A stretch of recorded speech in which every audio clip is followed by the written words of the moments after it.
episode of Extreme Peril. Everything is shaking. Section after section after section had dropped. People in their cars, afraid to move, crying for help. All of a sudden, this thing caved in. The appetite for the sinkhole was enormous. There's just fire everywhere. And all this fire came up underneath of it. He fell into an open cell that was full of hot gas. I remember thinking, how are they going to get him? Once he loses his grip, he's lost to the forces of the channel. I mean, it had to have happened in thousandths of a second. Quick and big. It was huge. The whole freeway upper deck had collapsed, and it looked like an atomic bomb had gone off. An individual came up to us and said, hey, there's a guy still alive in a car up here.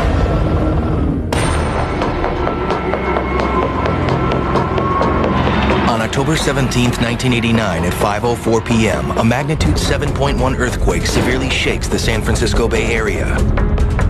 It's the largest earthquake to strike the city since 1906. At the time, Mark Hoffman is a young lieutenant with the Oakland Fire Department. I walked outside casually and then realized, wow, everything is shaking. I could look downtown and I was looking at flagpoles and streetlights. Everything was moving around.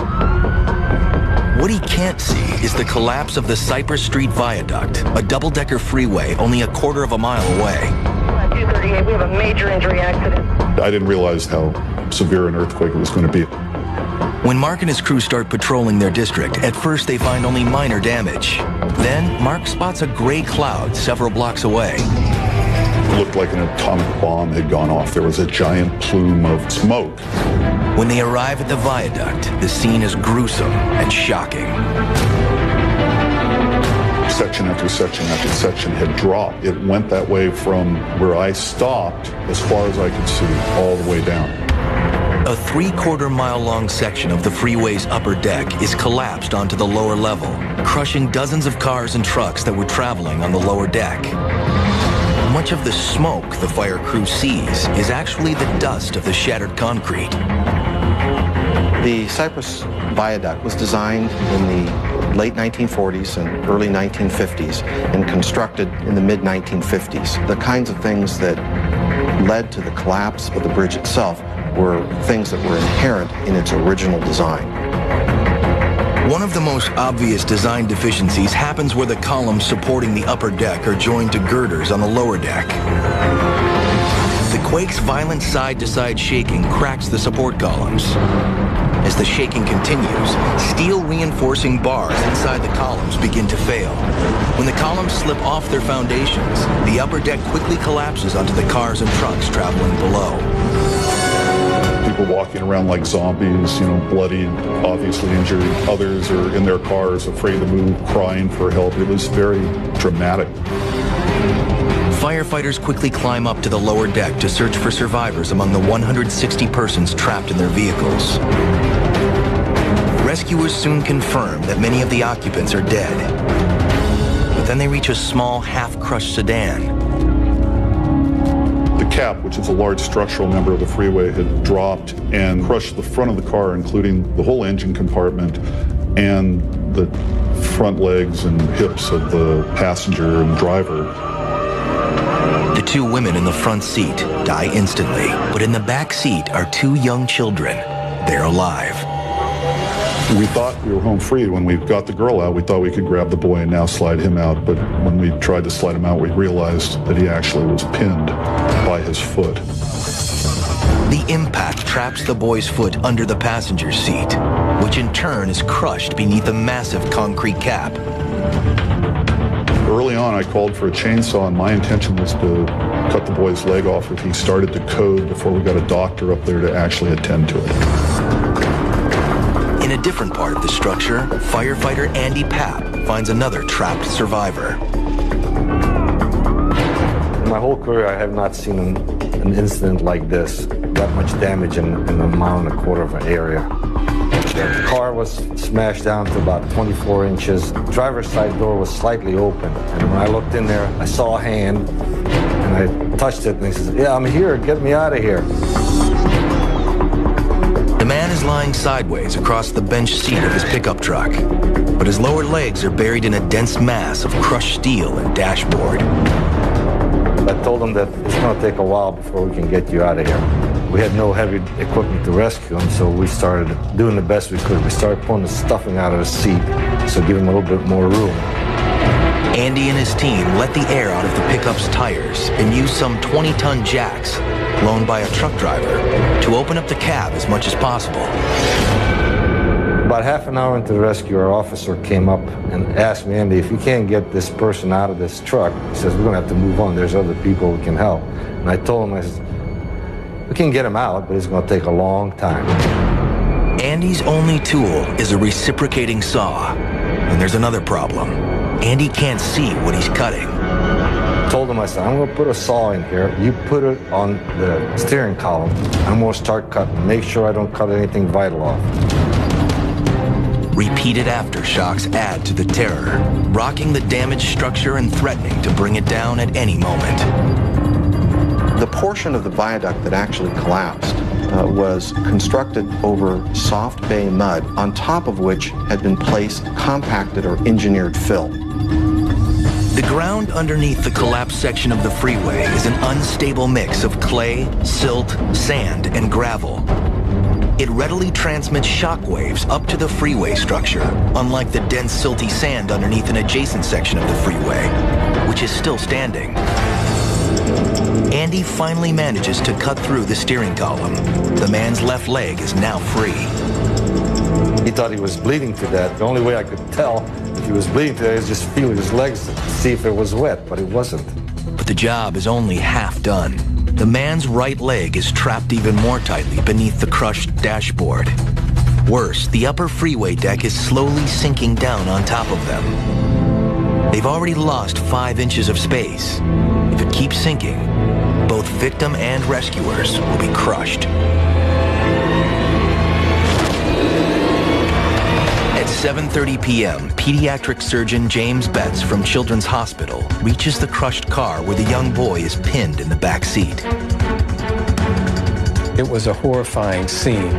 His right leg was crushed completely flat from his knee down. A couple hours into it, became apparent that even if we were able to get the leg out in one piece, they're not going to be able to save the foot, period. There was no way that anyone was going to be able to lift this 500 tons of structure off of his leg. It had to be amputated in order to save his life. Firefighters free the boy's left leg. Dr. Betts then immediately amputates the boy's right leg. We pulled him out. I wrapped up his leg, and he was then taken down the ladder and down to the ground. The boy is transported to a local hospital where he is stabilized and treated for his injuries. The rescue effort at the crushed pickup truck goes on for hours. Firefighters do their best to push the collapsing structure out of the way, but the driver's leg still isn't budging. The hardest part is moving the vehicle away from the individual. We have so much torn metal around him that's crushing him down, both from below and above. Finally, someone hands Andy the one set of tools he's been waiting for, the jaws of life. Andy uses these hydraulically powered spreaders, cutters, and rams to create space around the victim. The tools do what's impossible for Andy to do by hand in this situation. Apply thousands of pounds of force exactly where it will do the most good. Once we got his other leg out, there was enough room to slide him out. Just kind of almost passed out at that moment. I crawled over to the side with him on my chest and handed him over to a waiting ambulance crew. The man Andy saves is Tim Peterson, the son of one of Andy's colleagues in the Oakland Fire Department.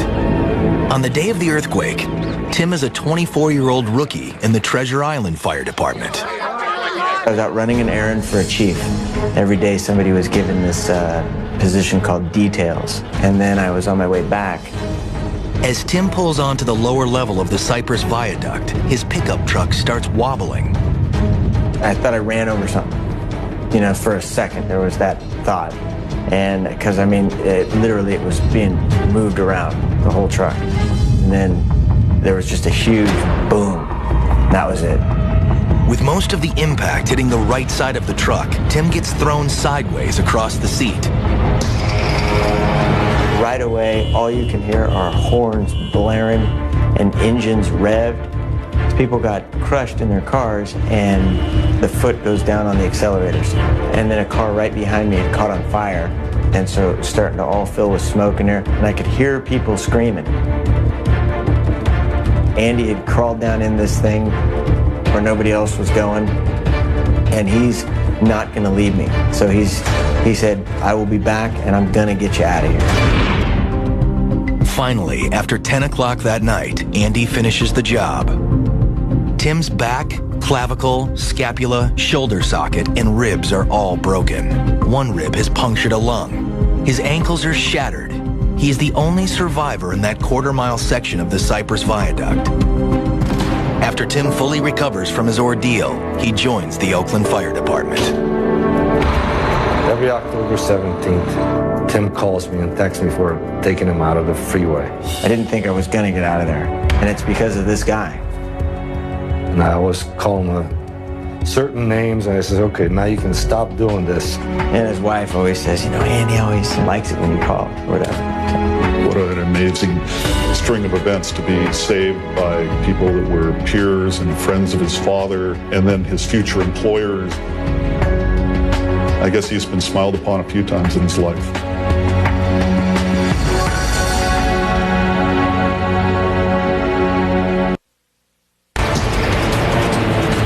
Sudden this thing caved in. It was like a funnel. Huge trees started dropping out of sight.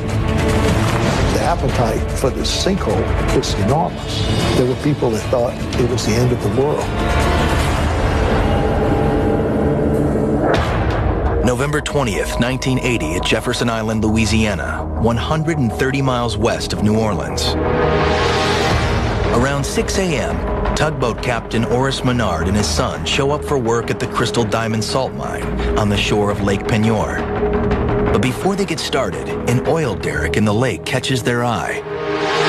We saw that the rig derrick was leaning to one side. We knew right away that there was some problem going on. It wasn't right. The derrick, along with tons of drilling equipment, sits in shallow water on a low-rise platform several hundred feet from shore. Dozens of 45-foot pilings sunk 30 feet into the lake bottom give the platform more than enough strength to support the derrick, the equipment, and the drilling crews working there around the clock. But at 7:25 a.m., something goes terribly wrong. The derrick toppled. The cable broke and the derrick toppled in the water.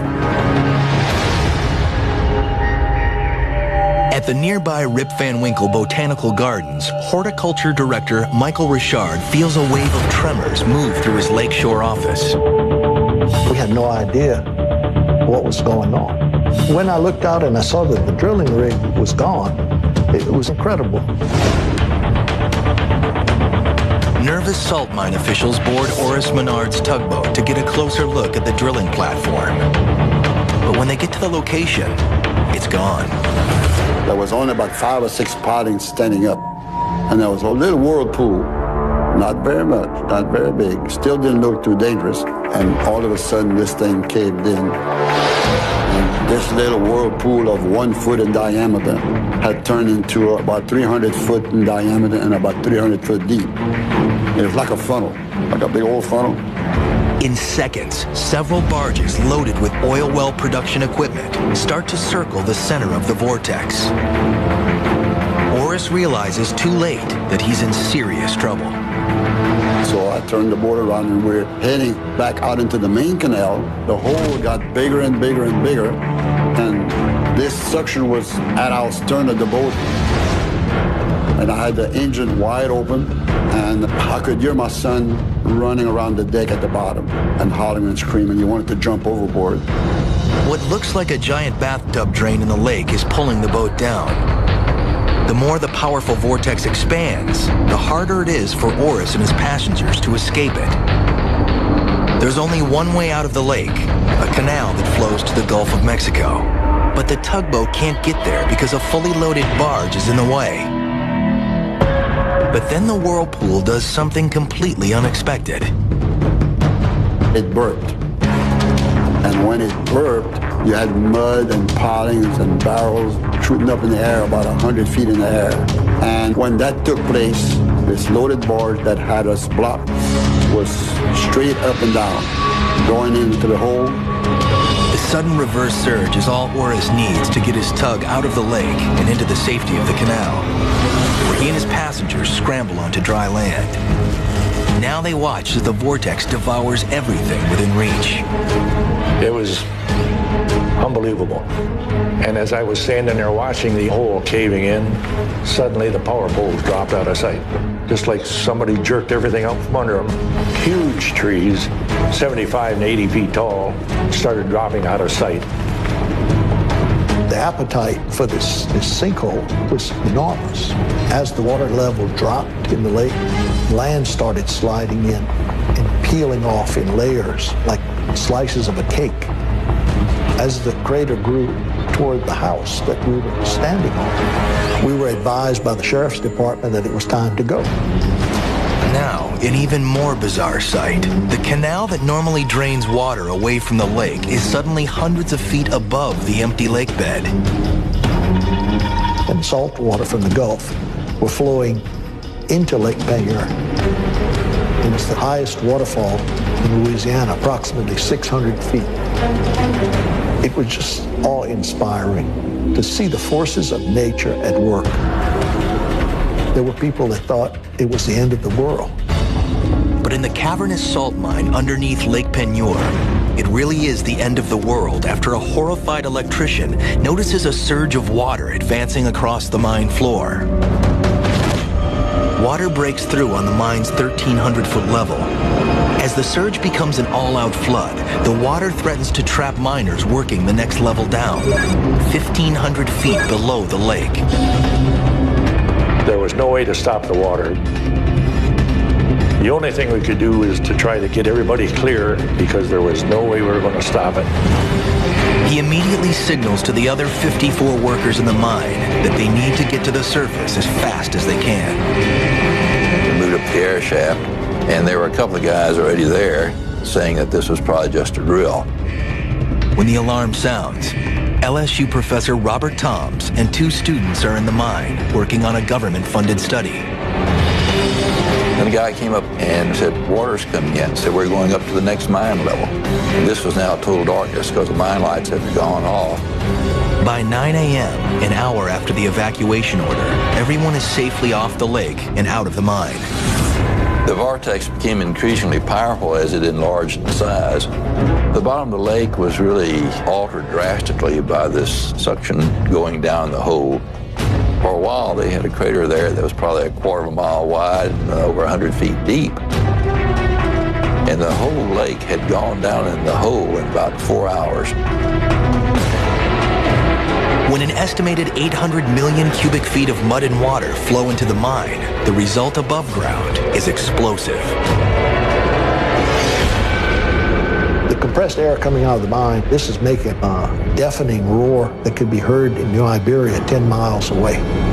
And all of a sudden the water rose to the bottom of the air shaft, and there was this violent shearing effect off the top of the water that caused the spray to go up and out the top like a geyser. By now, survivors are wondering what caused this disaster. Is the oil drilling operation responsible? Or did the mine collapse on its own? But the facts matter little as the yawning vortex relentlessly destroys all the evidence. In the strange hours that follow, 9 of the 11 barges sucked into the vortex suddenly pop back to the surface. But the damage to the mine operation is hardly limited to what is caught in the lake. Everything was gone. The only structure left standing was the old office building. This time we knew nothing was going to put it back together. It was done. It was all done. It was almost like a numbing feeling. Most of us were without jobs. Some died of heart attack. Some divorces happened from this. It was a chain reaction that took place. Also gone is the lakeside house where Michael watched the incredible events unfold. The roads coming in were gone. All the utilities were gone. Greenhouses that we had for the commercial nursery were torn in half. Today, the lake's placid surface hides all but the smallest traces of the violence that changed it forever. Salt water from the Gulf backfilled the whole lake with saline water. So the whole ecology of the lake was changed. It took some time for the lake to reach an equilibrium and still has a deep dead zone in the crater where the heavier salt water has remained after almost 30 years. It would have taken just one mistake on somebody's part, and everybody would still be down there. So many people could have got killed. We could have been all swallowed in this cavity. We'd have been in the salt mine forever.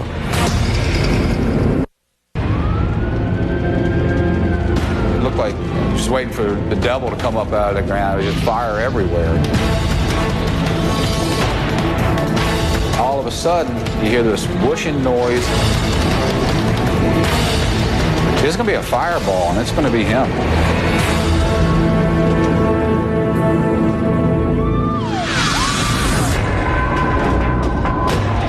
September 3rd, 1984, Norfolk, Virginia. A quiet Sunday morning is shattered when an urgent alarm sends Steve Lindblad and the men of Engine Company 1 to a massive gasoline tanker fire. It was nothing like any of us had ever seen before. Everything was just fully engulfed in flames, orange-yellow flames going up 100, 150 feet or more up in the air. The fire begins when a trash truck accidentally clips the corner of the tanker, which is filled with 8,400 gallons of gasoline. Seconds later, the tanker driver barely escapes injury when his cargo suddenly catches fire. Gasoline is very volatile. It could have been the friction of the actual crash itself created the spark, which immediately ignited the vapors, and it just accelerated rapidly. You could actually see rivers of gasoline going down the street into the storm drain, and trees were burning, cars there were burning. It looked like just waiting for the devil to come up out of the ground. There was just fire everywhere. Even worse, the inferno erupts in a densely populated area. We had the Ronald McDonald House with kids in it, and then there's a high-rise home for senior citizens. A lot of the people were invalids and couldn't get around very well. And if this tanker truck, another cell in it blew up, that could be an issue. So, I mean, all these things are going through everybody's mind trying to figure out, okay, what do we do? And the tanker's internal structure makes this blaze especially difficult to fight. The fully loaded MC-306 tanker weighs close to 70,000 pounds and is configured with multiple internal compartments, or cells. Each cell can carry a different grade of gasoline or even diesel fuel. If the explosion and fire ruptured the cell walls, it could fuel this blaze for hours. It looked like the flames were just getting higher and higher. He was just so intensive, you could feel it on the other side of the road. As people are evacuated from nearby buildings, a call goes out for trucks equipped with firefighting foam. But for now, the crews on the scene have to use their only available resource: multiple streams of water.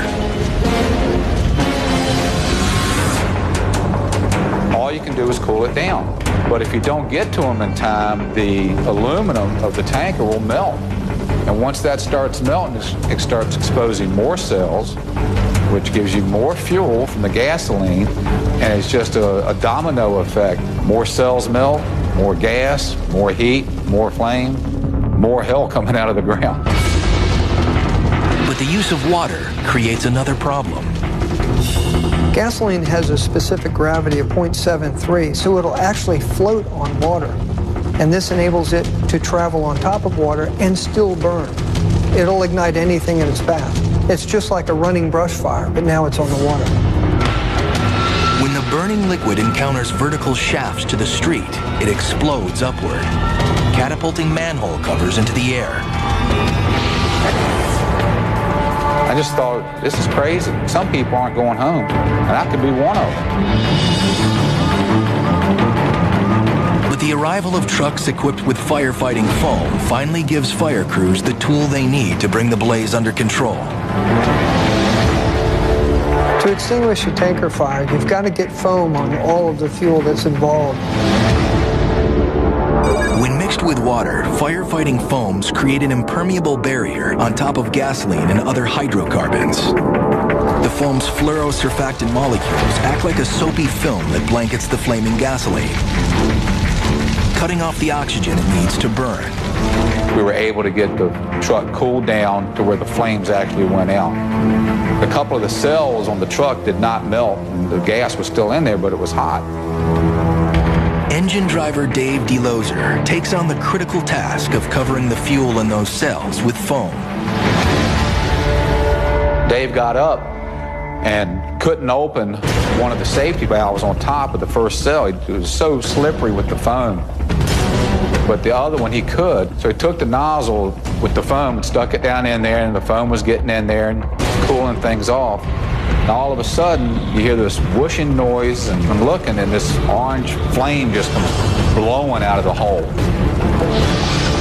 And I'm looking at it and thinking, oh, right, this thing's going to blow. It's going to blow up.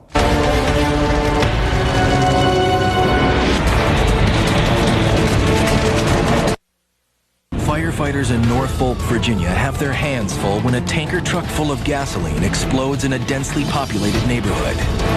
As the situation seemingly begins to come under control, fireman Dave DeLozer encounters a potentially deadly problem while spraying foam on the flaming fuel. And I'm looking at it and thinking, oh, right, this thing's going to blow.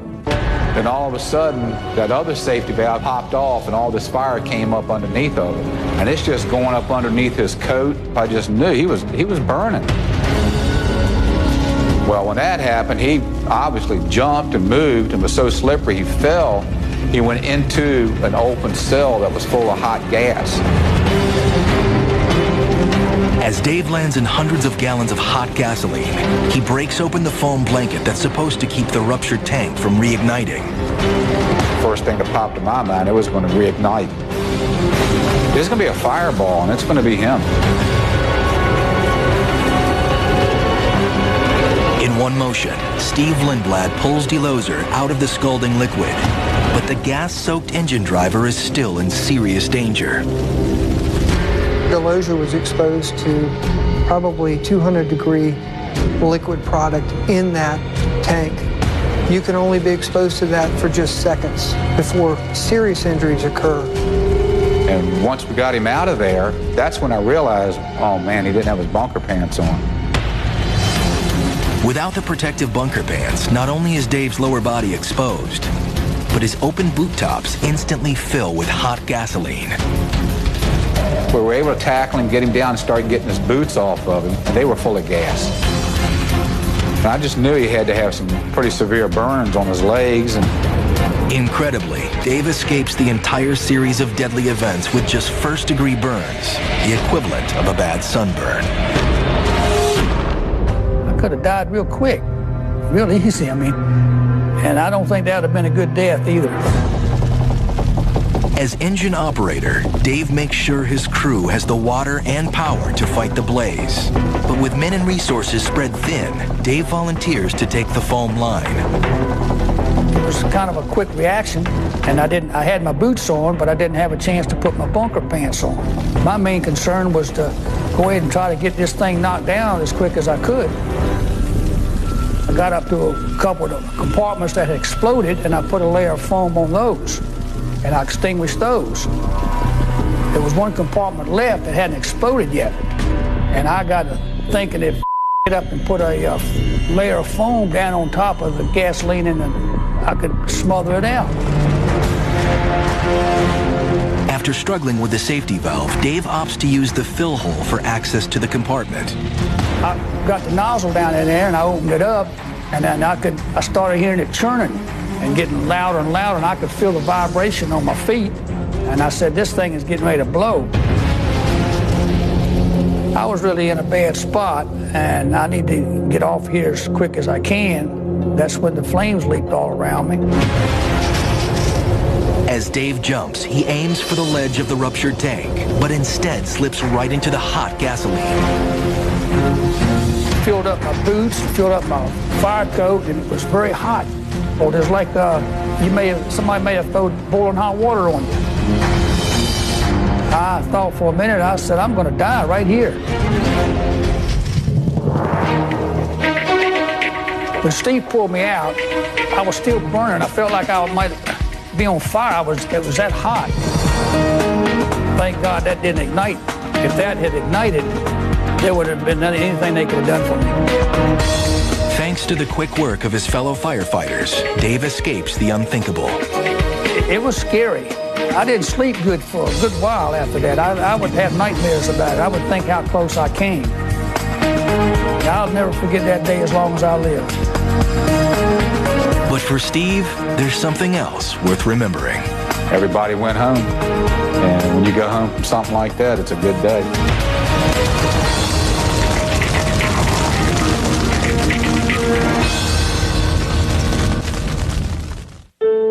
This is one of the largest fires Norfolk has ever seen. Probably 60 or more firefighters fought this fire. Firefighters battled the flames for hours and tirelessly, and just did everything they could to stop it, and they did stop it.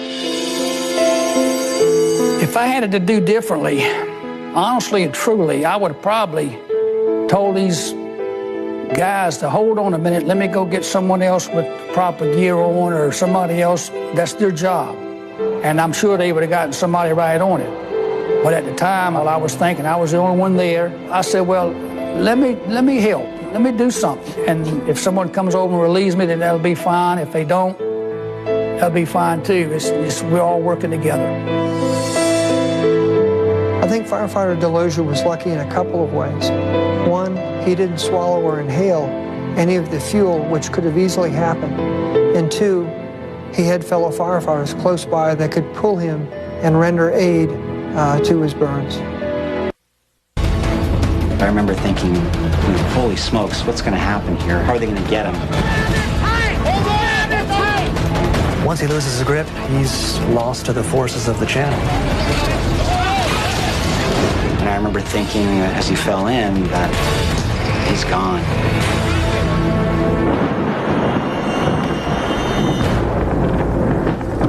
January 9th, 2005, in the Los Angeles suburb of Cerritos.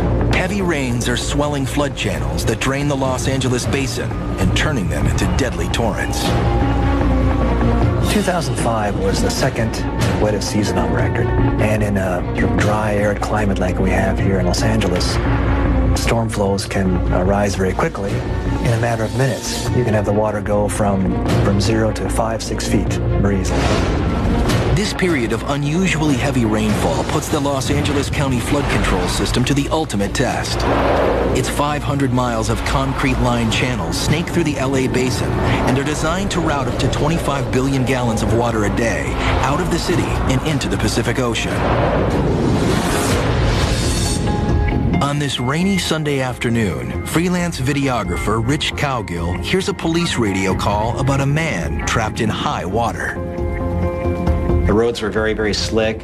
Heavy rain was falling, so I had to be careful not to become my own accident, but still get over there as quickly as possible. By the time he reaches the location, Coyote Creek has turned into a raging river.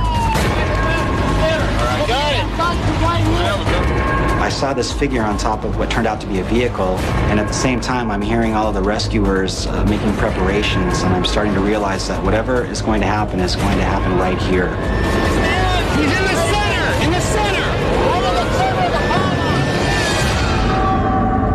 pond! The channel can move this huge volume of water thanks to two important design factors. First, its smooth concrete lining allows water to move more freely. Second, the high sloped walls concentrate the flow into a narrow space, which greatly increases its speed. The water was going extremely fast, faster than anything I'd ever seen before, and there was more water in that wash than I'd ever seen before. In a creek like Coyote Creek, the water can flow as fast as 20 miles per hour, which is pretty much impossible for someone to swim against. Rich's camera captures the rescuers' frantic preparations for a last stand. We need that guy right there. Okay, no, he's coming fast. He's coming faster. He's coming faster. If they didn't get the victim here, there was a good chance that south of us, the water became very rough and they felt the car might overturn and the man might lose his placement on the vehicle. The car is coming so fast, there is no time to lower a rescuer over the side. It's up to the victim to grab at least one of the safety lines before his car is washed out from under him. I remember thinking that if this man somehow became separated from the car before they had the ropes on him, that he'd definitely be lost. Hold on! Hey! When he disappeared and went underneath, everyone that was on the upstream side ran to the downstream side, and we saw the car come out, but the man never came out from the other side of the bridge. So everyone just sort of stood there and said, well, where is he? When he was out of sight for that additional 15 seconds, I still had the hope that he was underneath the bridge.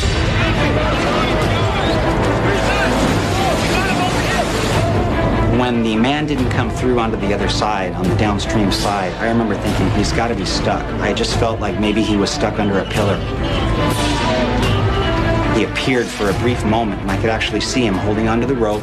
And at that time, I was able to tell that his trousers had been ripped off by the current, and they were basically hanging off of one of his ankles. At that point, I really didn't know what the plan was going to be.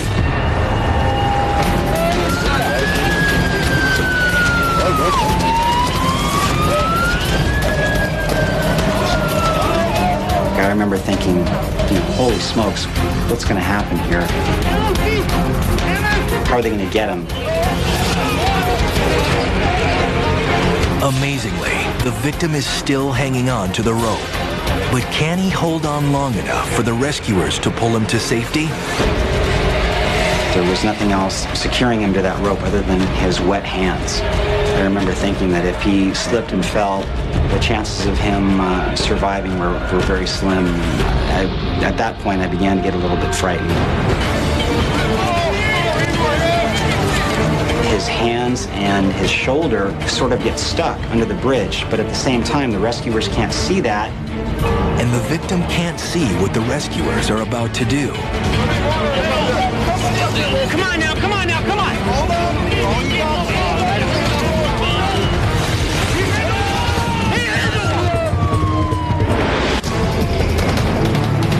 It was devastating. I felt like, well, I've just seen someone get killed.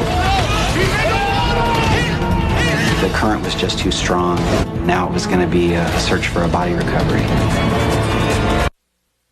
Heavy rains have swollen Los Angeles' flood control channels to near capacity. A man trapped on top of his car floats toward what may be his last chance to be rescued. Ropes are lowered to him, and just when he appears to be out of harm's way, the unthinkable happens. And I remember thinking as he fell in that, he's gone. I didn't know if he'd hit his head. I didn't know how deep the water was, but I knew that he fell in at a kind of an awkward angle. And it looked like that he went in head first. It was devastating. I felt like, well, I'd probably just seen someone get killed. Now it was going to be a search for a body recovery. Within 1 or 2 seconds of having those thoughts, and lo and behold, there he was, drifting down very quickly and drifting right into a series of ropes that they'd already laid out ahead of time. And he was basically holding there, fighting against the current, holding this rope.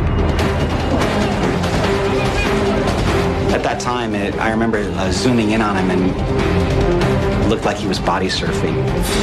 The current was just too strong. You can't hold on against something like that for very long. There's no way. He's easily probably having to overcome a force of 400 or 500 pounds. And you also consider the fact that he's cold, he's in the water, he's probably in a weak condition. So it's a very difficult thing what he's being asked to do by the firefighters, have to hang onto that rope. but neither the victim nor the rescuers are willing to give up.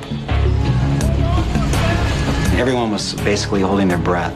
As soon as they lifted him over the side and he had both feet, both legs on dry land, everyone just sort of started yelling, "Yeah! Yeah! Right on!" Pretty euphoric feeling for everybody up there.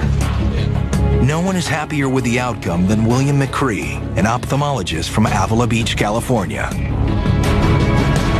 I feel very fortunate to have come through in one piece and with my life. His terror-filled experience begins a mile north of here when his car suddenly starts to hydroplane across Interstate 5. The car veered left into the center divider, then hit that and started spinning and spun around. Hydroplaning can happen when a vehicle's tires lose contact with a wet road surface. Tire tread patterns are designed to move water away from the tire.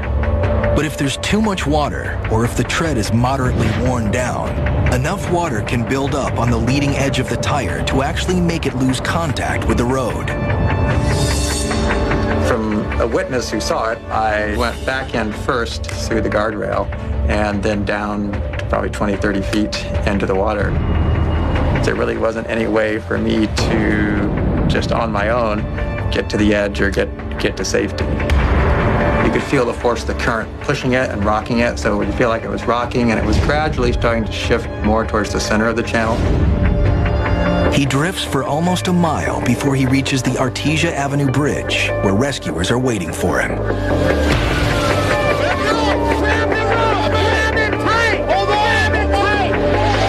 It looked pretty daunting being down there in the water and safety or dry land being 30 feet up.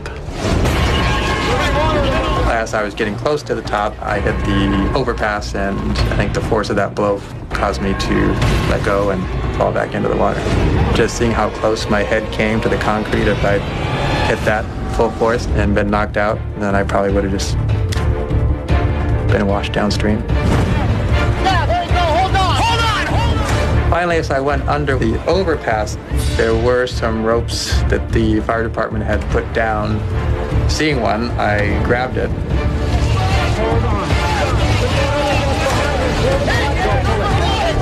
The current was so strong, but I just knew I had to hold on to it. Put that other vest behind him. Float him behind him. Got it. Watch your feet. Actually, the one thing that was going through my mind at the time was that I'm going to be on national TV.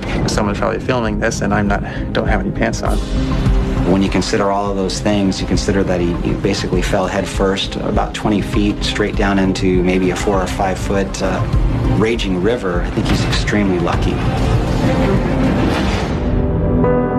For Bill, the most terrifying aspect of this experience is how quickly he lost control of his car in the rain.